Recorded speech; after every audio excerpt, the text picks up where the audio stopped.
Hi everybody, Erin here with eatpraygetwell.com, and I'm excited to do this video because I know a lot of you out there are going to see yourself in my words, and I'm going to take you back and show you how I started my day about 8-9 years ago when I was not so healthy.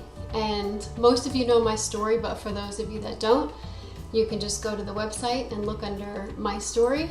And I kind of wanted to show you what I did when I first woke up in the morning. And when I first woke up, I had to pop one of these babies. This is a Pepsid AC, and I couldn't keep any food down until I took one of those. So I'd wake up, take one, and wait about a half hour before I could eat. And what I usually ate was either some Pop-Tarts on the go, or maybe when I got to work, I would have some delicious Tasty Cake donuts from the vending machine. Usually after my Pepsid AC, I would have to take some Tylenol Sinus for my 25-year sinus infection that I couldn't get rid of, and some Afrin. And then of course, usually after I had the Pop-Tarts or the donuts, I would have to take some Benadryl, which doesn't work well in the office because I wanted to crawl under my desk and sleep right after that. But then I would go to lunch and probably hit McDonald's drive-thru, and then have to either take some more Pepsid ACs afterwards or maybe a few Tums to keep the food down. And then I would repeat that and take another Pepsid AC before dinner or after dinner, which, if any of you read the label, you take one a day for no longer than 2 weeks, and I was on them for probably 10 years. So it's probably not a surprise that my health was a mess, and I was just doing all kinds of band-aids and covering up because I didn't know what my cause was, so I was just treating all the symptoms.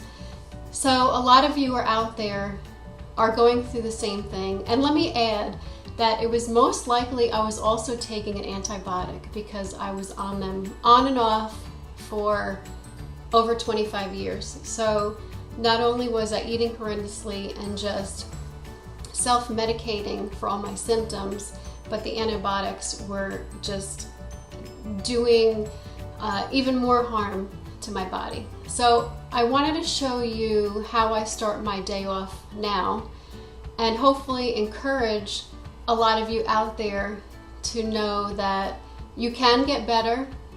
It takes work, and you have to change your routine and your diet and maybe supplements instead of the Benadryl and the Afrin and all the other things we take. But I hope this video helps some people out there, and let's go. I'll show you what I do these days. It's a little different. Actually, it's a lot different. First of all, no more Pepsid AC in the morning. And that is my supplement cabinet, and yes, that's a lot of supplements, but right now the first thing I take in the morning before eating is either probiotic or colostrum. And if any of you have either leaky gut or any autoimmune problems, this is crucial in healing them because it helps heal your gut. And here we are, we're just making our favorite breakfast right now, which is avocado toast. And we don't eat any wheat and gluten, so I found millet bread, and it's delicious. Millet is a seed, and it only has a few ingredients. It's really clean. It has some brown rice and salt and baking soda, and that's about it, and it's really good. It doesn't look like it's very toasted right there, but it'll be delicious. And just putting some red pepper on there. And I try to have a green juice almost every day. I've been doing that for about a year, and it just makes me feel better. And sometimes we'll have overnight oats or eggs and homemade granola, and all of these recipes are on my website. So if you're trying to recover from any chronic illness or leaky gut, visit eatpraygetwell.com for tips and recipes, and thank you so much for watching.